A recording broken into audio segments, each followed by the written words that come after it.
My name is Michael Kenny. I'm a contractor from just outside Kells in County Meath here. We're up here today with Cathal Smith with the Zero Grazer. I own the Zero Grazer here and Cathal is hired in. He works the Zero Grazer for us all year round. Well, as some of the farmers around us got bigger, they were running lower in grass, so they ended up, we were mowing and baling green grass every day and bringing it into the cows. And it was just very labour intensive, and we decided then to change to Zero Grazer, one man, one tractor. Well, we would have been baling for maybe 2 or 3 farmers at the time, so we've up to 10 customers there now, 10 different farmers there now at the minute there anyway, so it's anyone that's at it comes back every year again, and they always keep going at the grazing anyway. There's one, he'd up on, I think around 350 or 400 cows there, but he'd be the end of the year job, he'd be busy at the end of the year with him. There'd be 5 or 6 load a day going into him there towards the back end of the year. My name is Cathal Smith. Today we're just outside Navan in County Meath. We've been dairying for 3 years. Prior to that I worked in construction. We came home to lease the farm. We looked at a lot of different systems. A lot of ground that we reseeded was away from the main block. The infrastructure on the farm we leased wouldn't be just ideal for walking the cows a distance. So we decided to go on zero grazing, and then as time went on it became more important due to health reasons with the cows. We had an awful lot of mycoplasma, which is not a nice thing to have. Any stress at all sets off the cows, sets off cows' weanings. We were annihilated for the last 2 years with it.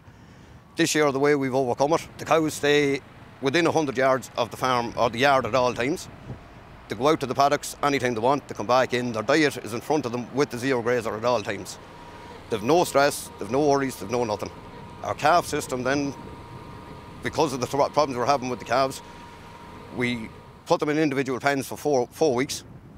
After the 4 weeks, they go into groups of 5, where we start them on a small bit of grass.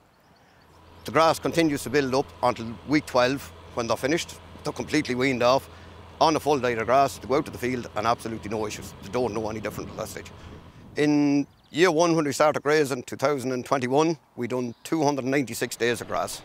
The next year, we done 312 days. This year, we started our first load of grass in on the 9th of January.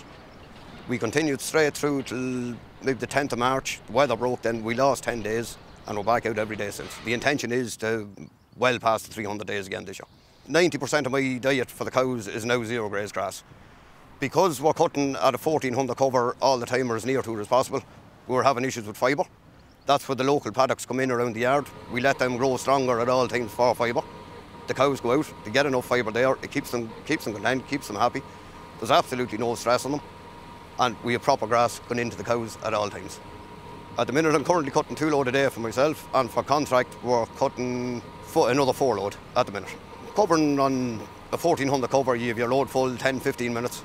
No, it's not a big issue, but it saves the farmer, the local farmers, they don't have to have a zero grazer. It gives them a great option to increase their numbers for using further ground in the back end. At the minute, what would be holding me back from pushing on is accommodation, but we're in the process of putting a yard in at home, which will allow us to increase again, if we want it. I have no desire to ever get to big numbers. 99 cows is my cut-off point.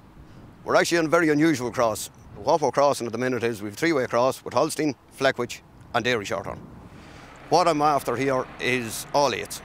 I want a cow doing 8 lactations, 8,000 litres, and 800 kilos of meal, 800 kilos again of a cull weight, a bull calf worth 800 euros. At the minute we're sitting on a steady 3.5 protein, 4.2 butterfat. Cell count is a little bit higher than I'd like, it's sitting around 190. We've just started drying off and we're still on an average of 22.4 litres per cow per day, which, considering we're 50-50 calving, is not bad. The machine now is coming into its 4th year. As anyone around this area know, it does a lot of work. We'd be up on 20 load a day from in the back end. We never had any real issues with the machine. There was no major breakdowns except for one where we hit a rock in the field and it stopped the tractor dead. Other than that, we had no major breakdowns with it at all. We never actually lost a full day. Yeah, well, it's out most days anyway. Different times of the year can be busier. The back end of the year will be the busiest time anyway, from October till into November nearly. Fairly labour friendly now, it's not too bad at all now that way. It's she keeps going, just to keep it greased and keep it oiled, and It keeps an odd adjustment on it, and that's it. It'll soon come to the time that we will be upgrading the grazer again, and we definitely will go for a Grass Tech again anyway.